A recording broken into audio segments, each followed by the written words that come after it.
So get your VCRs ready, because we got what you need. Welcome back to Critical and Curious Season 2 Keanu's. Today, we are talking about Thriller Keanu, featuring Johnny Mnemonic, 1995, and Devil's Advocate, 1997. As always, I am joined by Bob Thompson here at the SI Newhouse School for Public Communication at Syracuse University. And I'm really excited about these two movies, I'm not gonna lie. Admittedly, Johnny Mnemonic earned him a Razzie nomination, but I think it is understated and just a real thumb on the pulse of the cyberspace, cyberpunk genre in film of the time. And Devil's Advocate, you know, Al Pacino gets all the credit, but Keanu Reeves plays one hell of a Southern lawyer. Yeah, for all the credit that Al Pacino gets in that film, the ending, if anything deserves a Razzie Award, it's that final shot. So over the top. And that's not Keanu doing that. That's our old friend Al. But we're getting ahead of ourselves. So let's start with Johnny Mnemonic. I really enjoy Johnny Mnemonic. I think it is, I won't say visually stunning, but it has a stamp that is in the line of Tron, in the line of Slackers, in the line that will eventually be in The Matrix. And I think that Keanu Reeves is, again, that sort of interesting, nameless character that invites the empathy of the audience. Yeah, and I think we are really now in what? This is our fourth conversation, our ninth film, or wherever we are in this process. And at least in my mind, a much more clearer kind of theory of Keanu is emerging than I had before. First of all, a lot of the reasons I think he got that Razzie and that people complained about it was this sort of dead performance. It didn't have any real depth of character or anything. But let's remember, this is a guy whose memory has been completely taken out of his head, or a good chunk of it. He literally does not have a depth of character. He does have, right. There can be no character development. It's been, all his character development has had to vacate to make room for, and I love this, 320 whole gigabytes. Yeah. Whoa. Technically, it's only, what, 160? Well, and he gets 80 overloaded. At first, and then if he has the overload device.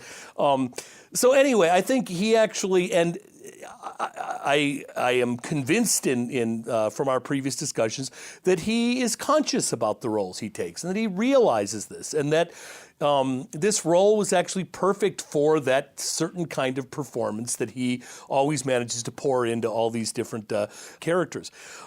He, of course, has a madman haircut this time around, which shows off that widow's peak to very great advantage. We'll see that again, both outfit and hair, I think, in the next film we discussed, Devil's Advocate.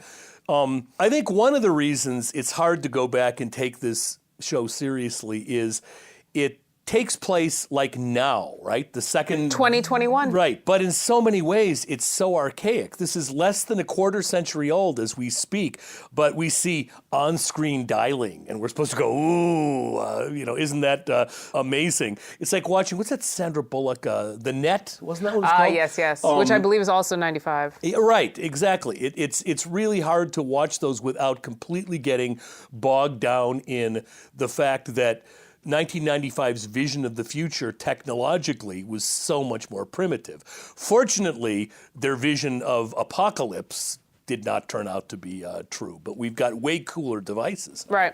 And I think, there's some things that feel regressive.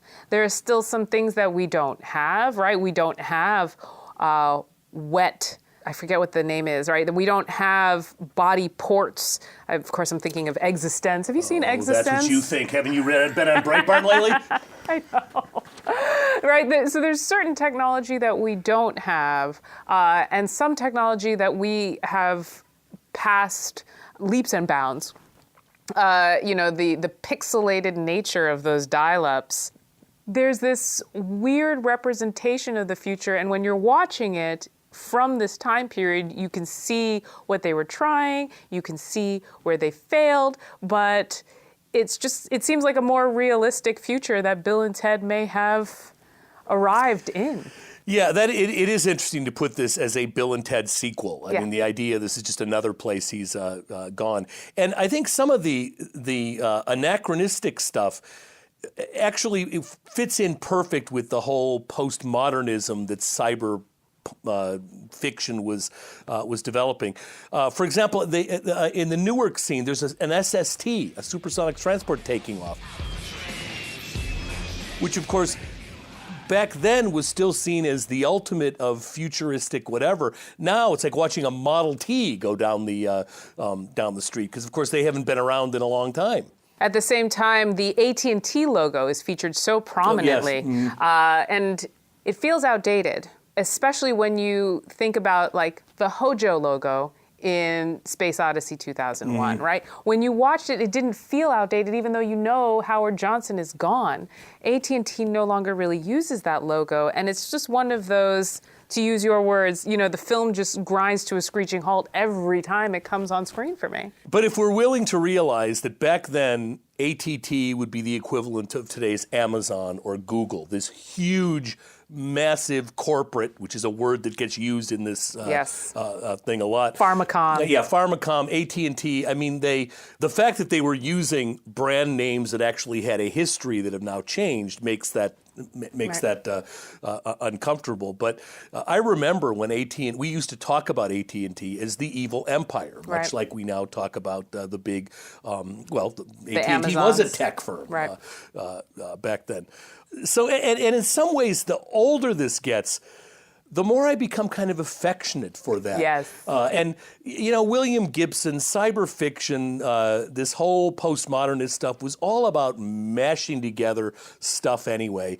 Why not take I'm perfectly happy with a cyber fiction movie having anachronistic companies in it. Right.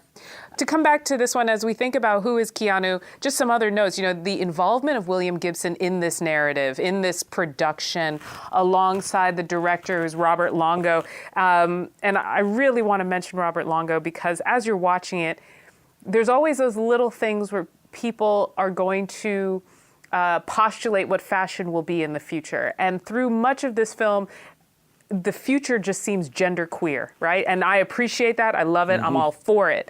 But it also entails the most conservative, traditionalist Keanu Reeves character in an oversized suit, much like David Byrne in Talking Heads. And Longo has directed Talking Heads music videos. So, very nice. You know, I just think that's a real fun parallel when you start connecting the dots between the directors and the representation of Keanu Reeves' physicality in this space. You're right. If you had to dress the corporate establishment man, you know, the kinds of people were writing about in the 50s, the man in the gray flannel suit, Mad Men, as I called him before. Yes. He's really got that look to him, yet he is operating in a world that has totally gone beyond that stereotype.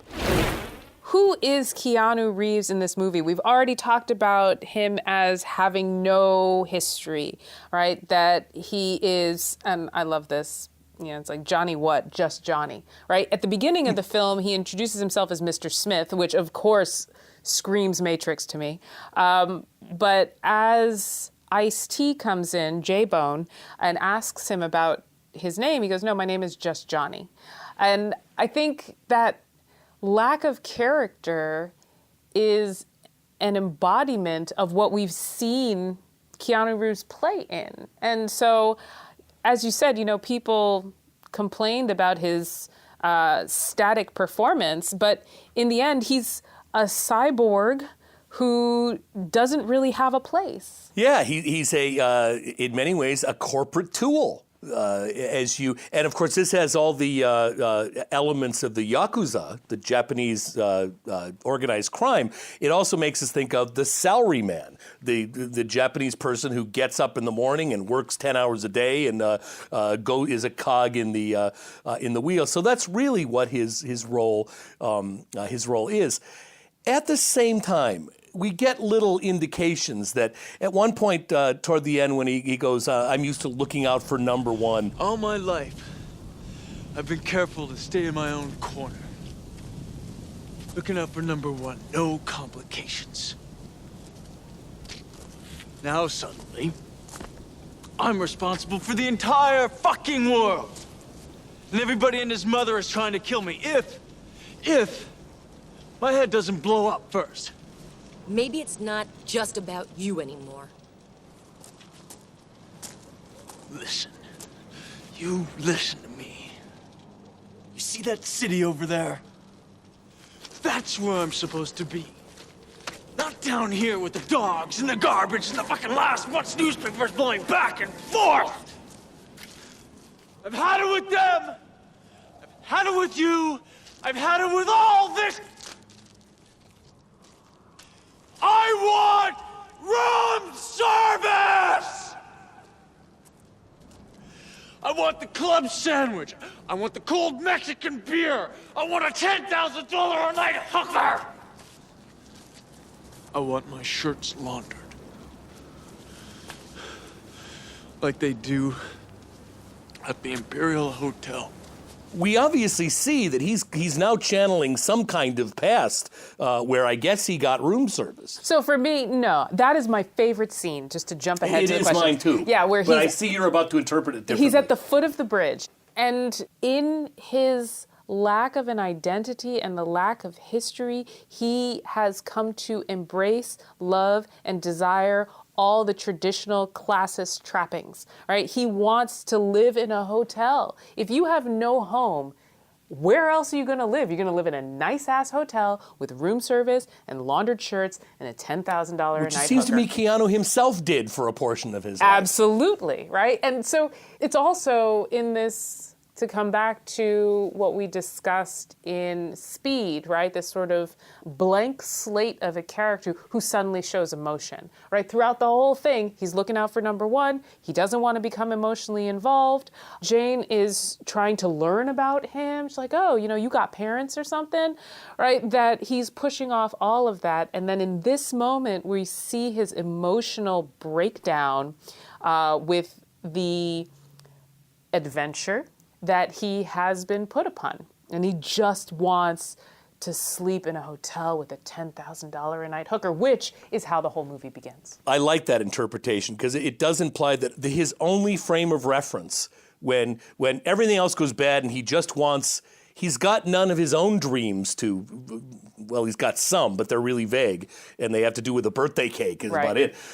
So he goes with, as you say, these kind of stereotyped ideas of cold beer and $10,000 hookers. I mean, really kind of old school ways of what a dream would be. And by the way, all the things that usually are what you think you want when you want your dream fulfilled, but don't actually ever fulfill you. And whereas people would say, I want to go home, I want to eat my mother's cooking, he doesn't have those things. What he has is room service. I don't want to be down with dogs and garbage. Yes.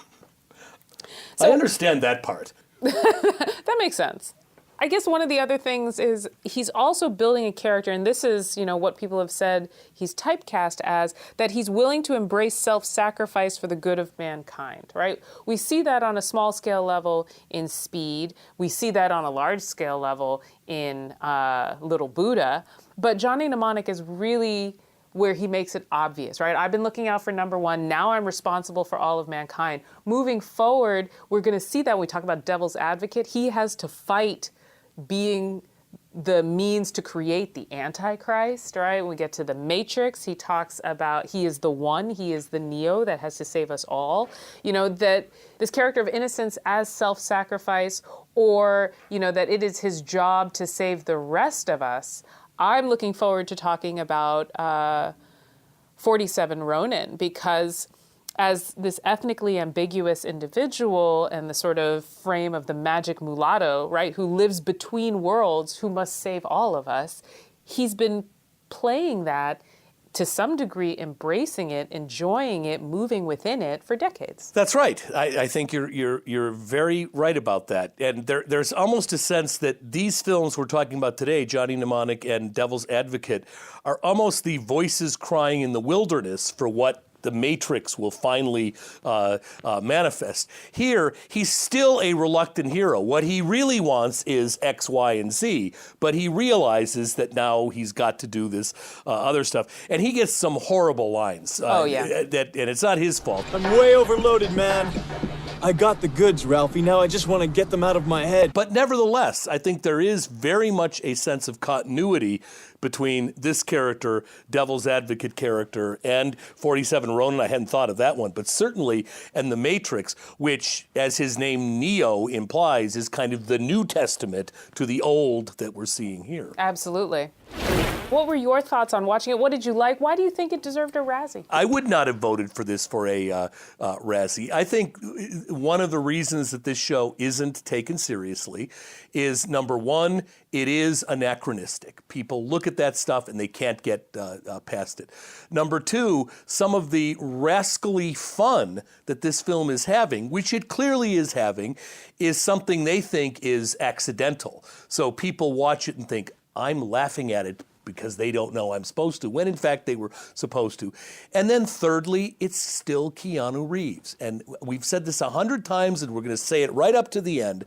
I don't know if it's that he was so powerful a presence in Bill and Ted that he'll never be able to shake it. Whether maybe it's part of his name, which almost has that surfer dude quality to it. One line, and this is from the first paragraph of Johnston's biography, which I'm so sorry ends with The Devil's Advocate, but for our listeners, I cannot recommend it enough. So I'll just tell you how the whole thing, as you talk about his name, Keanu, this is how the whole biography begins. Keanu. At first, the name seemed a liability, but it became a magnet. As he nudged into the public eye, magazine profiles endlessly supplied handy pronunciation guides, Keanu, and explained that it was Hawaiian for, quote, a cool breeze over the mountains. Oh, yes. A nice story, almost too good to be true. Liana Iea Honda, I believe, a consultant at Hawaiian Language Resources in Honolulu, thought that, quote, a cool breeze over the mountains should translate as Keanu Hea. An abbreviated Keanu meant, she said, simply, quote, the coldness or the coolness. But nothing about the man was straightforward. Still, a name which meant the coolness, and which could be used by either gender, perhaps, on reflection, was just right for this most distant and androgynous of stars. I think that's a very fine interpretation. Yeah.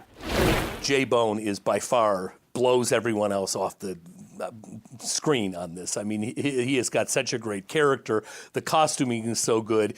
He descends from heaven itself. He's obviously the coolest character. However, that works really well with this almost, I don't want to say clueless character that Keanu plays, but you know, again, if all your mind is filled up with the data of a corporation, there's no room for clues. So he is kind of clueless. A sage, sentient, in opposition to the NAS black shakes. Very, very little Buddha elements to this. What does a Buddha try to do? Empty one's mind, completely be one with the universe. The ego of your 7th birthday party is no longer relevant. I mean, in many ways, he's become a little Buddha here, not by choice, but by download. Yeah. And of course, that's what he's trying to get rid of. On that note, you know, I appreciate that you talk about Ice-T's J-Bone as blowing everyone out the water when he literally sets Dolph Lundgren on fire. But, you know, as I'm watching it, I'm like, how in the world can Keanu Reeves deserve a Razzie when he is up against Henry Rollins? Like, I forgot Henry Rollins was in this movie. You know, that it's so tongue-in-cheek that they've brought in all these over-the-top figures. You know, Dolph Lundgren is known for being Dolph Lundgren. Henry Rollins is known for being Henry Rollins. Ice-T is known for being Ice-T, speaking of which the both of them were musicians before they were actors, you know? It just seems like fun. And we talked about it with Fast and Furious. I have fun when it looks like the people on screen are having fun. Right. And let's not forget, and I don't think this is a coincidence, that this movie stars Dolph Lundgren. And one of the most important characters in the film is a dolphin. Ooh. I mean, and not a. It's let's face it. It's a dolphin circa Disney World, circa 1985. Yeah. They could have done other things. It's with a that. post-apocalyptic Disney dolphin. Yes. Yeah. There you go. Just to come back to J-Bone real quick, and I am working through this theory. I'm going to try and keep it in my pocket till we get to Matrix Keanu. But J-Bone is Morpheus before Morpheus. J-Bone is leading the resistance. J-Bone rules heaven. Morpheus rules Zion, right? We could talk about being black actors. That's the easy one. That's the gimme. But the way in which both of these characters serve to usher Keanu's character through this new world that he has to save unwittingly, unintentionally, and that the Morpheus J-Bone character is simultaneously training him, helping him, and being an emotional support. I'm going to go ahead and say it. J-Bone is Morpheus pre-Morpheus. Yeah, I think, and I'm sorry to keep bringing up these biblical things, but J-Bone is this sort of mosaic character with, of course, Keanu's character playing a kind of Joshua type, and then Morpheus being God the Father for Neo, of course, the chosen one.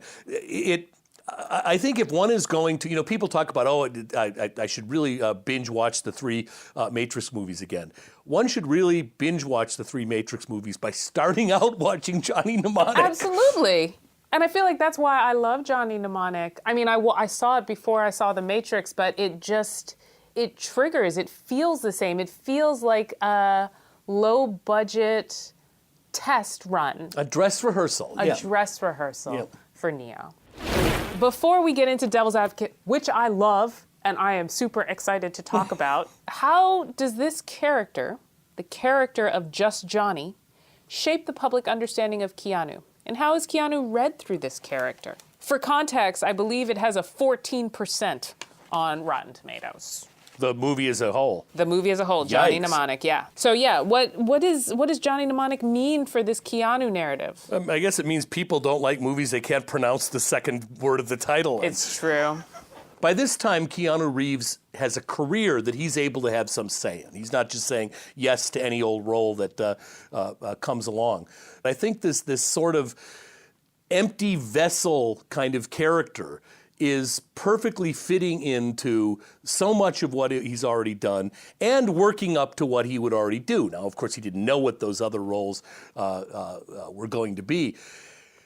And in conjunction with that, I think we shouldn't quit talking about this until we say at least something about nerve attenuation syndrome. Yes, please. The black shakes. This to me, the black shakes, yeah. This to me is perhaps the most relevant to this very day we're speaking. Because in about an hour and a half, I'm going to go across the street and teach a class of about 80 students. 75 of which have nerve attenuation syndrome. It's true. I don't let them take out their cell phones. And by the time we get to the break, an hour and a half in, they've got the black shake. Some of them literally start to shake. And I think for all of the other stuff that this didn't quite get right for 2 decades into the 21st century, the idea, and there is that one incredibly bad written bit. So what does cause it? What causes it? The world causes it. This causes it. This causes it. This causes it. Information overload. All the electronics around you poisoning the airwaves. Technological fucking civilization. But we still have all this shit because we can't live without it. That's where the Razzie right there. But there is a real foresight there that this idea that because we can't live without this, we are willing to take whatever comes with it. And the fact that the low-techs, which is even, Luddites, I guess is what we call Yes. whatever, but low-techs kind of sounds like that. And it comes right out and says it. Now, they're not terribly low-tech, Right. but I guess they're lower tech than everybody else. I do love the line where he says, "Get your VCRs ready." Yeah, right. Oh, yeah. That's not only the best line in this movie, that might be one of the best lines in all of cinema. Absolutely. I completely agree. The nerve attenuation syndrome, and when we talk about what futuristic movies get right and wrong, I think this is what makes Although I don't think nerve attenuation syndrome is in the original Gibson short story. But I feel like this is what Gibson and sort of cyberpunk gets right, is what happens when we give ourselves over to X, right? So, maybe I'm also looking forward to talking to you about, in my opinion, the Holy Trinity, which is 1984, Brave New World, and Fahrenheit 451. But, my favorite one in that is Brave New World, and it's the way in which we give ourselves over to Soma. That, to get into Devil's Advocate, we give up free will around technology because we choose to become addicted to it. So it's not necessarily that we're giving up free will, but we are willfully engaging in something that takes away our free will. And that is what makes cyberpunk so prescient and powerful and still works in 2019 approaching 2021. Right. This movie is what, 1995. Ready Player One was made in 2018, I think. The book is 2012, but yes. Okay. But the movie is 2018. Which is a very similar kind of thing. And this whole idea, and you're right, we're slouching toward Devil's Advocate, but this whole idea that free will, which is supposedly the great granting of the Western religious tradition, giving free will to humans was a big moment, but taking it can be a real pain. This free will thing is a lot of work, and technology allows us in many ways to abrogate that, to give that away to something else. If God keeps telling us we can do whatever we want, we've got free will, we need somebody else to tell us what to do. And in that sense, I think these films have got I'm not going to go so far as to say philosophical profundity, because they stop at certain points. But what's a little less than profundity? Right. I mean, they are thought-provoking, and I think they are in the whole conversation as we were beginning to emerge into this post-industrial 21st century era. I'm willing to put Johnny Mnemonic as one of the important moments of that conversation, along with the William Gibson novels that I can't understand that that were going on at the same time. This is 1995. These are all questions that I think we continue to grapple with in many ways in a very real world as opposed to speculative way today. And then at the same time, if we're talking about Keanu Reeves as this unwilling savior of mankind, I think that there is an inherent question in the free will as played by his character, right? So when we get to Matrix, that is the penultimate discussion about free will. You have no understanding of what the world is, but you still move through it and enjoy this food over this food. But, does anybody actually know what shredded wheat tastes like? And so let's look for a second as Keanu Reeves as the spokesperson for the essay on free will. Please. Here we've got already a film with Johnny Mnemonic that is very, very carefully dealing with these kinds of things. As you point out, by the time we get to Matrix, that becomes a major theme. Devil's Advocate, the main character, is named John Milton, which, by the way, I think is a little much. But what was Paradise Lost and Paradise Regained, these great English poems about? Free will was the big thing that they were about. For that matter, is Genesis about in many ways. One of the first great stories is about the, exercising You could eat the apple. Free will, exactly. Look, but don't touch. Touch, but don't enjoy. And in Devil's Advocate, we actually get, you program us with these instincts and then you tell us the opposite. Isn't that really what human morality is all about? You want to do one thing, you're supposed to do the other. So we can trace, I think, in and I think we could even go back to Point Break, and absolutely, you could even maybe with Bill and Ted, some of the way what they did in history. And how can they have free will if their actions have already been predetermined through the future narrative when they come back to talk to themselves? That's it, because they actually talk to themselves. Yes. So now I'm not saying he had this all mapped out, but obviously there is the kinds of projects you choose tend to gravitate toward certain things. And while each one of these films, if we were going to do auteur studies, which aren't very fashionable now, we'd have to look at the writers and we'd have to look at the directors. But whatever you say, there is a delightfully consistent continuity from the very first Keanu Reeves films, I think to the very end of them, that whether or not he's mapping this out on a vision board makes no difference whatsoever. There is that continuity that makes watching these together a continuous experience worth going through. And I think we talked about it last time that, we're not making the assumption that he is choosing roles in order to further a character or a typecast of salvation while questioning free will. But rather, we see that Keanu Reeves as an individual may be drawn to these things. So the extent to which he has given up other roles in order to pursue things that he is personally affected by, the question is, what is he personally affected by? And as we think through Keanu Reeves' personal life and free will, I mean, the man rides a motorcycle. There's no other metaphor of free will than a motorcycle, a man on a motor, or a woman on a motor, flying down the road with nothing but the wind anywhere you want to go. The modern horse, the modern cowboy. The modern car, the way we talked about that in our first episode of season 1. Next time, not Baldy. So, yeah, I think that there's a value in understanding who he is as an individual, his desire to create content and take on roles that push himself in different directions, things that he can spend time becoming scholarly about, as opposed to just getting the next big paycheck and buying the next big house. For the first 15 years, he was just a nomad moving through the space, and when he needed a place to go, he would sleep at his sister's house, So that embrace in his own life of desperately holding on to free will and not getting caught down in the trappings of whatever Hollywood is, we see it in his roles.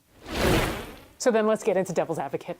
Yes, please. I guess I'll start. This is a scary little movie, more so than I remember the first time around. Yeah, it's, okay, just before we even get into it, I have a question. As we talk about or use the pithy phrase of Keanu Reeves as a bad actor, I'm starting to count how many Oscar winners he has sat alongside. And I think this is really important when we see him as a valuable theatrical commodity. So we're talking about, I think Gus Van Sant's definitely been nominated. I'm not certain if he's won an Oscar, but we're also talking about Catherine Bigelow. She won for Hurt Locker. We're talking about Branagh, Thompson, Denzel Washington in Much Ado. We're talking about Coppola in Dracula alongside Oldman and Anthony Hopkins. In Little Buddha, we're talking about Bertolucci. In Devil's Advocate, we're talking about Charlize Theron. We're talking about Al Pacino. The man can have his own Oscar parties like nobody's business. And you're right, maybe he hasn't worked with Meryl Streep yet, but it's clear that all these other Oscar winners enjoy working with him.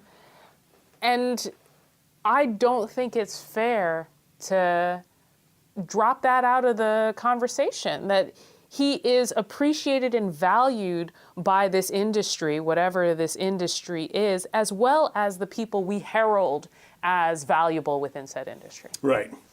Okay, that is an impressive list. That's impressive. And it gets more impressive as his career goes on. Now, there could be all kinds of reasons for that. The reason all those people got Oscars was Keanu made them look good. I suppose that would be one theory.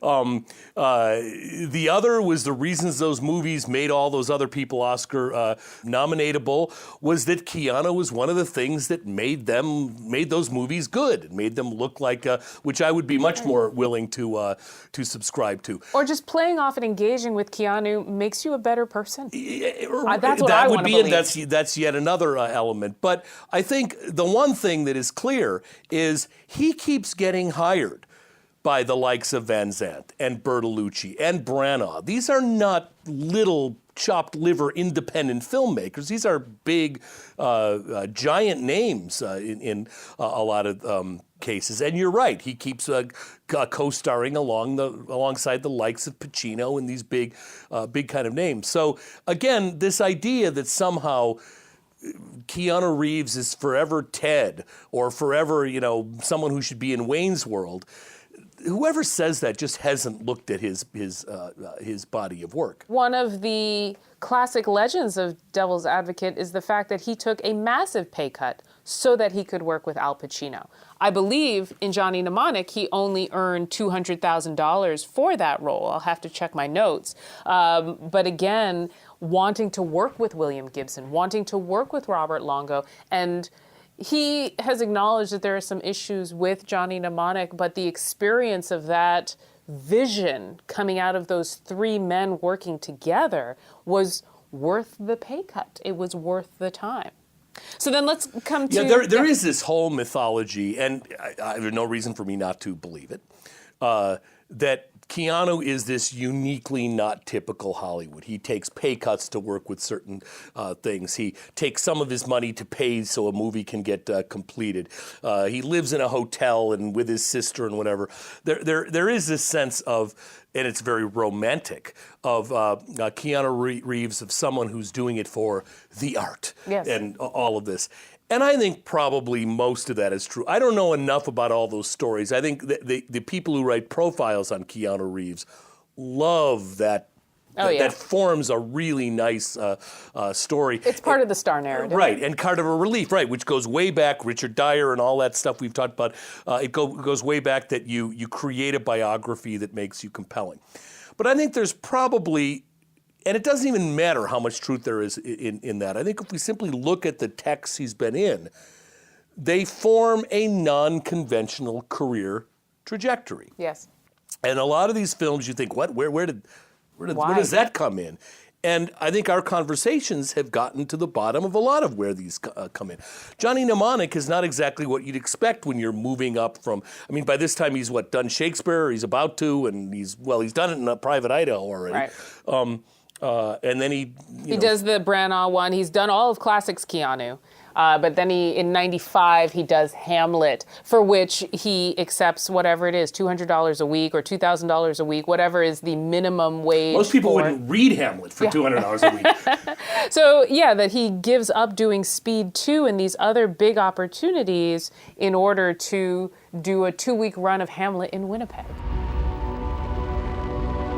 So let's talk about Devil's Advocate. I really enjoyed Devil's Advocate. As you said, it's a little bit scarier. I guess I thought of it as a thriller. It's in our thriller, Keanu. I think it is definitely a psychological thriller, as any good biblical thriller. On that note, I love Constantine. I can't wait to talk about it. I'm also seeing this through the lens of Constantine, which is 2005, so 8 years later. But in this one, Keanu plays this Southern lawyer, and I think it's funny because he got so ridiculed for his British accent, but somehow nobody has a problem with his Southern accent. You ever pass notes in class, Barbara? Maybe a note that made fun of Mr. Geddes. He's a hotshot lawyer who never loses, and he gets brought into this incredibly wealthy, amazing firm and starts living this New York City life. Again, what does he bring to this character? You know, that sort of aw shucksness. I didn't know that I was just going to be the best lawyer out there, and I guess I will move to New York and live in this fancy penthouse. And coming from that point and his commitment, his character's commitment to work, I'm, like I said, Pacino gets a lot of the discussion, but I think Keanu carries this film. He carries this film. Yeah, Pacino has a lot of great, and as I said, the ending I have a problem with. We'll get to that briefly. But Pacino has a lot of great moments, but I think Keanu is too. And, the idea of the Southern act, I had no problem with his Gainesville. None. And I've spent a little bit of time in Gainesville. And you know how, have you ever done B-roll where they tell you walk across the campus and you realize how hard it is to walk like a normal person when a camera's going. Sure. I think the same is with dialect and whatever. It's one thing to actually have totally authentic dialect, and it's another thing to play a role where you're supposed to play this, as you point out, aw shucks, guy from Central Florida. And I think his dialogue works just fine. And do you notice how he goes in and out of it as convenient. And we've seen this in some of his other roles previous, where when he's doing his court cases, of course, he's playing it, which you would expect. Someone's playing the old "I'm just one of you folks" kind of thing. So the very way in which, from scene to scene, that dialect kind of organically moves around is, I think, very interesting.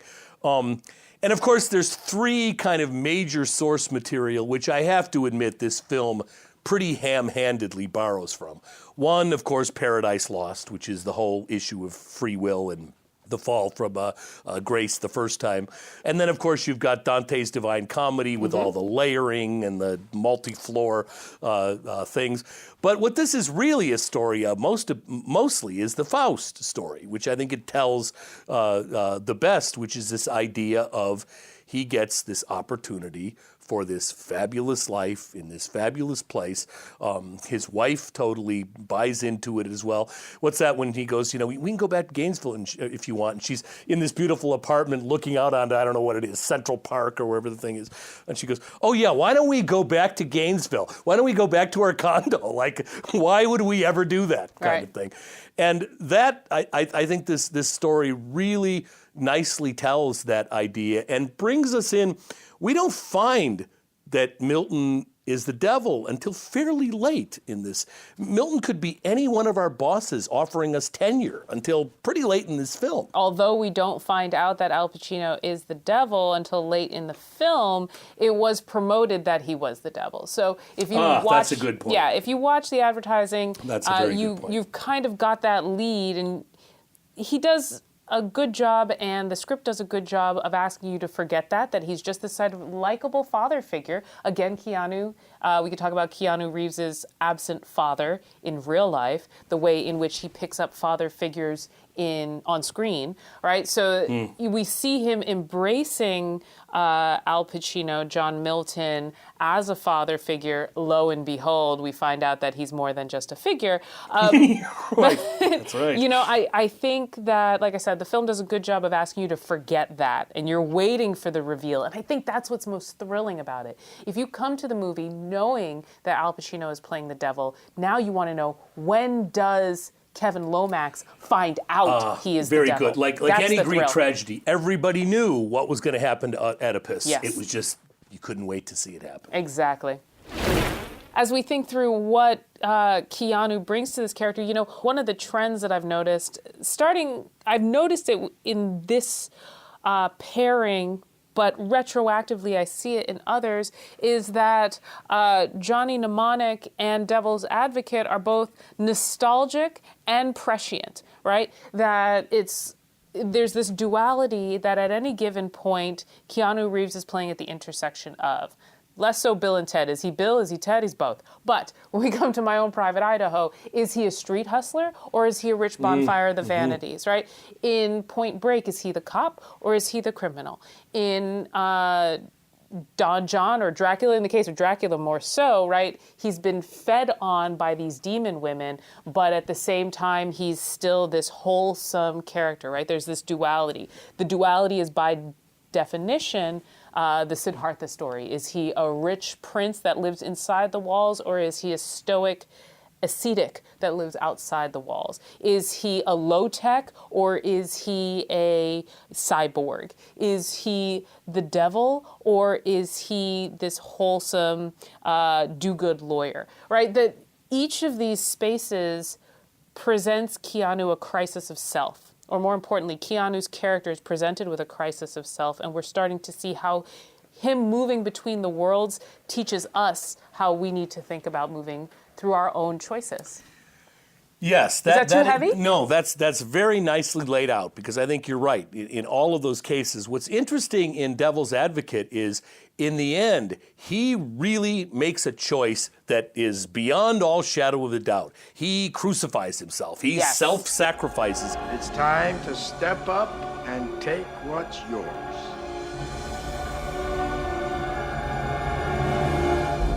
You're right. It's time. Free will, right?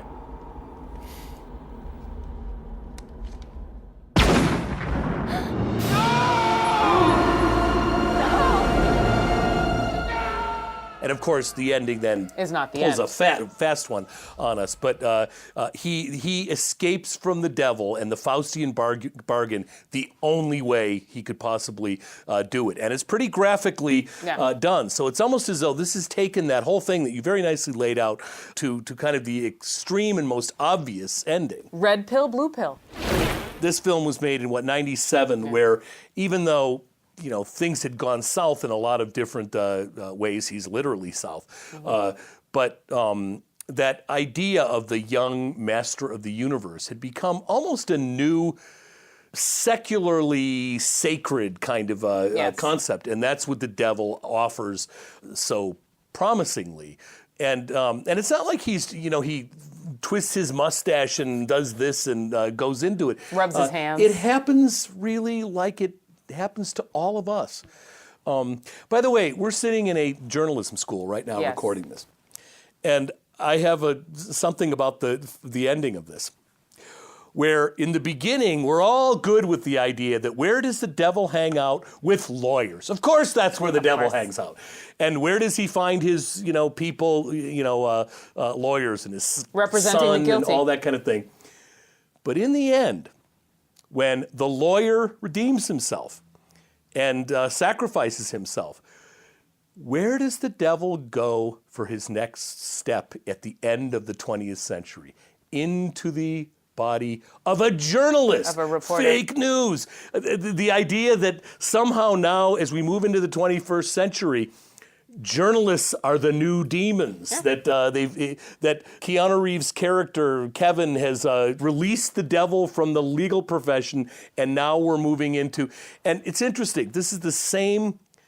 1997. What? A couple of years after Fox News, MSNBC start. That's 1996. Yeah. Okay. So it's we're like after. at the very beginning of Cable news. A whole new way in which journalism is done. Yeah. And I guess, given where we're recording this, I'm a little troubled by the fact that the moral of this story, that the devil is still among us and he's occupied the journalists.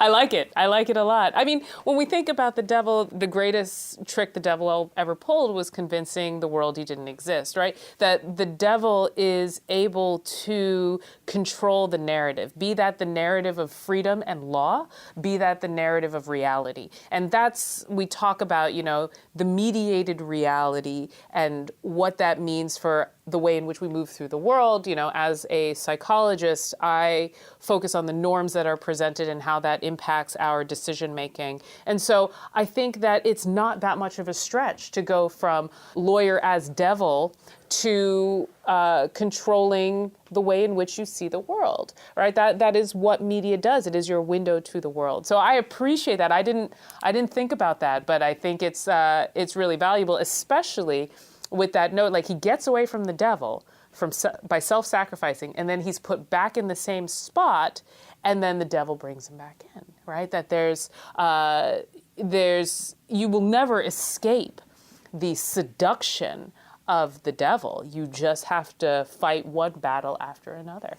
Yeah, and you hear what Larry, the journalist, tempts with at the end? A lawyer with a crisis of conscience? You gotta be kidding. It's huge. They're gonna disbar me, Larry. Right about that. Wait a second. Can they do that?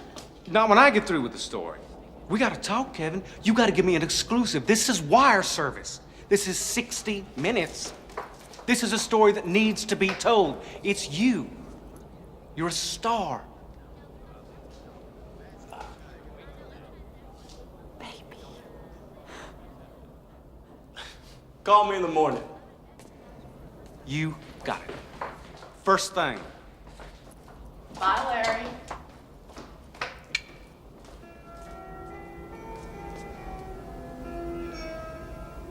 Vanity. Definitely my favorite sin. Having, as a very young man, having been on 60 Minutes, I know the seduction of that, because it totally changes your life. I mean, there's a sense now that not 60 Minutes now, if giving him a legal success and a great apartment didn't work, we'll try this one. And that's Fame and Vanity.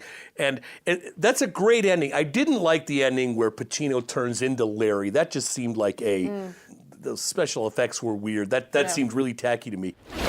I could really go for a sequel to Devil's Advocate that starts from that moment and takes him down another path and pops him back to that moment. All the Devil's Men. Yeah, that could just be this is it a sequel or is it a reboot that he goes into media and fame and then all of these things and then he decides to stop and reset? Like Groundhog Day. Like Groundhog Day.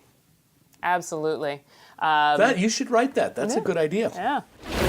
There are moments of this that I think I'm watching an alternative to Gregory Peck and To Kill a Mockingbird. Kind of not the altruistic, idealistic lawyer, but the lawyer who always wins kind of thing. And then it turns into this, and this movie really does make a big shift. It's very verisimilitude in this. It's very kind of a Southern legal drama. And then he goes to New York, and all of a sudden, he's being asked to give birth to the Antichrist. Right. And I think that it does it quite cleverly. Yeah. And I think I'd really like to talk about Charlize Theron in a supporting role in this space because she clearly sees Milton for who he is, and then a reading of this film post Me Too is really powerful from the very beginning where he decides to demolish this 14-year-old girl's character in order to win, his inability to see or hear that his wife has been raped. Baby, when? Today. The whole afternoon. The whole afternoon. God, I'm so ashamed. Today? Today? Today he was in court. He was in court in my presence all afternoon! No. Yes! Yes! Yes! No. Oh, God, no, Kevin. Kevin, I'm not crazy. You have to believe me. Oh, my God. No! Oh, Jesus. No! He did this to me! No! Through empathizing with Keanu Reeves, through the Kevin Lomax character, I think in today's day and age, we see the little ways in which we continue to demean, dismiss, and in the end, subjugate the stories of women. I can't agree with you more. And it's devilish. And this, yes, it's demonic. And this takes it to the kind of, it literally strips everything to the very bone when her ovaries are being toyed with, are being played with outside of her body. I mean, this literally takes one of the biological definitions of a woman, ovaries, and turns them into these things that have become, play toys of the devil or this kid, whoever this kid that she's seeing has. I found that the most disturbing element of this film, but actually one of its most profound, because I think it's the punctuation mark, the exclamation point on what you just pointed out. And again, this is 1997. Harvey Weinstein could have produced this film. Yeah. And, to also add in the narrative of the mother, right? That the mother is this Bible thumper, right? And then we come to find out that she was seduced by Milton 30 years earlier. Her son doesn't allow her to speak, right? And all of these things we see as epically wrong. So I think it is a pro-woman narrative in that we see how he is wronging these women, and in wronging these women, we understand that it is part and parcel of siding with evil. And I appreciated that because that's not really the way in which female characters were situated. In fact, you're watching it and Charlize Theron is descending into literally hysteria. They have hysterectomied her. They have removed her ovaries, her uterus. I had not thought of that. Absolutely. She is falling into hysterics. You despise her character because she can't get it together, right? And this is the woman. She's committed, literally, yeah. This is the woman, the character that is cliche, that you despise until you realize that she was right all along. And again, to come back to self-sacrifice, the only way she can take free will back from her husband who doesn't believe anything is to kill herself. And I think, for me, that's my favorite, not the death itself, but my favorite scene is seeing Lomax in that ugly cry as she's dying and he's grasping her and like begging her to stay. Yeah. Oh God, man, what have you done? What have you done? We need a doctor here! We need a doctor! Because I think one of my favorite scenes, now that I'm going back and forth across any of these movies, is whereas Keanu Reeves has approached each role with this sort of blank slateness that we have repeated over and over again, there's always this one moment where it is a full emotion on display. We have not seen that ugly cry before. The closest we got was in Speed, where when he finds out that Harry dies and he loses it, right? The emotion that is coming out at the foot of the bridge in Johnny Mnemonic, where he's like, I just want a $10,000 a night hooker, right? Like you see this emotional burst. In an even subtler space, the emptying of the cartridge in the air, in that frustration and anger when he can't shoot Bodhi, you know? There's always that one moment where it's over-the-top acting, but because it's so restrained and constricted to, you know, one scene, one emotional button that we need to push, I think he does it really well instead of trying to spread it across the entire film. I think you're so right about that. And that scene made me incredibly uncomfortable. Yes. And it made me uncomfortable in the way I had a father who showed very little emotion, very fine father, fine parent, but, never cried, never, we're in a huggy family or whatever. And when I saw him cry once, it was absolutely like being on a different planet. That wait, something in the world has cracked. This isn't right. And when you're used to, and this is now 2 films, we've been Johnny Mnemonic and this, where he's been playing, let's face it, this kind of madman haircut, widow's peak, fairly cookie cutter. Yeah. And when he goes into that at the loss of his wife, you buy it. That acting is so over the top that it doesn't even seem like acting. Because, of course, if any of us, anyone who's ever been in the presence of someone in great grief, they overact. They overact more than you ever would in a movie because it seems completely, ridiculous, over the top. I think that was a fine scene. Will he ever get for your Oscar consideration for that scene? No, because it does seem overdone, hysterical, right, which makes sense, as you so beautifully pointed out, hysterectomy, hysterical, the ovaries, and all of that kind of thing. But that was a really fine bit of acting, even though I think 90% of the people who watch it would think otherwise. Would laugh at him. Which is why Rotten Tomatoes is fine as far as it goes. But in the end, they threw Rotten Tomatoes at Stravinsky's Rite of Spring, and look how that turned out. I believe this one has a comparatively higher film rating. On Rotten Tomatoes, it's 66% on 50 reviews. Isn't that appropriate that a show called The Devil's Advocate has 2 6s in Brilliant. a row? Brilliant. If it were 66.6%, that would be even better. When Kevin starts smoking again. Yes. That, again, if this would have been 1940s Hollywood, we would not thought of anything about it. But now, the fact that he's starting to smoke is itself an image of he is now kind of inhaling the flames of hell sort of thing.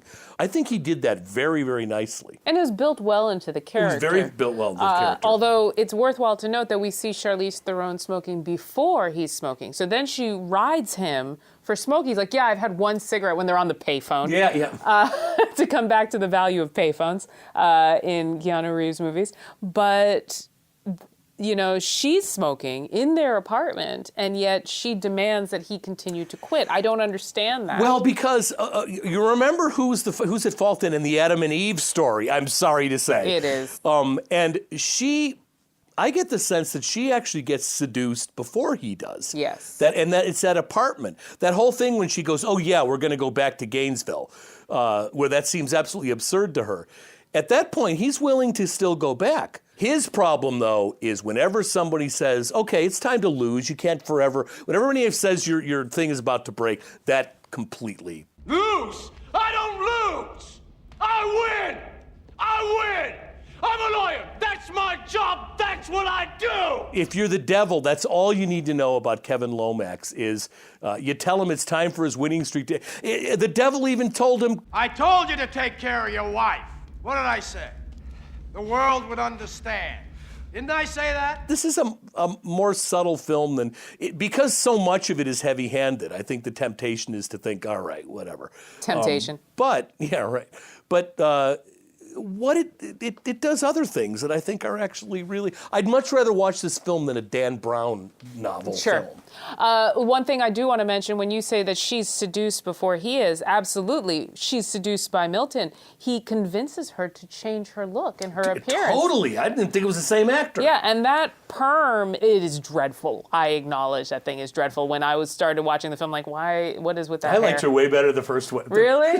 That perm is awful. Anyway, but yeah, she dyes it dark. She cuts it Totally short. cut, yeah. She completely changes at his urging. On that note, there's another theory online that Lomax's suits get progressively darker as he embraces this evil side and becomes more and more devilish, if you will. I'm sorry, I didn't notice that. Yeah. The bells are ringing. It's time to start wrapping it up.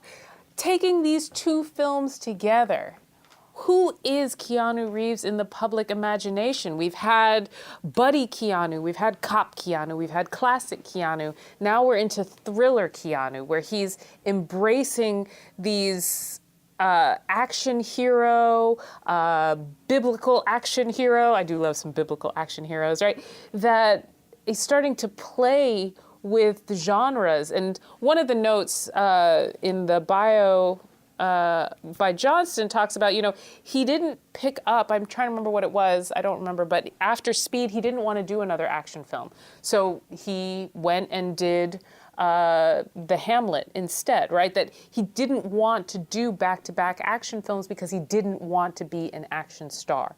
So as we see that he's moving through this space, and next time we'll talk about romantic Keanu, who is Keanu at the end of thriller Keanu? Well, I suppose that one answer to that question would be, who is Keanu to us, who are carefully going through his body of work?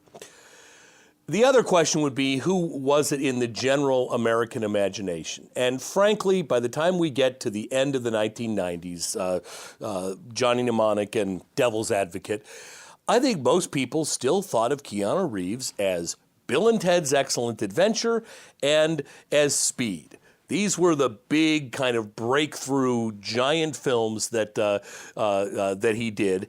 And the Hamlet thing didn't make a blip in the zeitgeist. I mean, that was something he did on the live stage. And it's not as though these films like Johnny Mnemonic and Point Break and everything were failures. They weren't. They did well in the box office. But as certain actors go through careers, I think they have these giant pillars of performance, which are really hard to dissolve, no matter what else you kind of put in between them. And for all of his desire not to become an action hero, in the end, that's what he becomes. What is The Matrix? He's an action hero. What is the John Wick series? He's an action hero. That's going, when John Wick comes out, to total 6 different movies between them. And I think there's a sense that, given his look, his presence, and whatever, the gravitational pull of action hero was one that ultimately he does all this other work to overcome. But in the end, I think there's an idea that the action movies subsidized the other stuff that he wanted to do. Yes. And as an actor, he was probably fine with that. On that note, I'm looking forward to our conversation next time on romantic Keanu, where he pushes back on this action narrative. And admittedly, we'll be talking about A Walk in the Clouds, which is 95, and Feeling Minnesota, which is 96. But again, I think you're spot on with this. I do what I got to do to pay the bills so that I can do all this other stuff. And the action stuff he does to pay the bills is consistent with it. I mean, The Matrix is just not any old action franchise. John Wick is just any old action. We'll get to that. But a lot of his action stuff, like the stuff we talked about today, was very consistent with the Keanu vision. Right.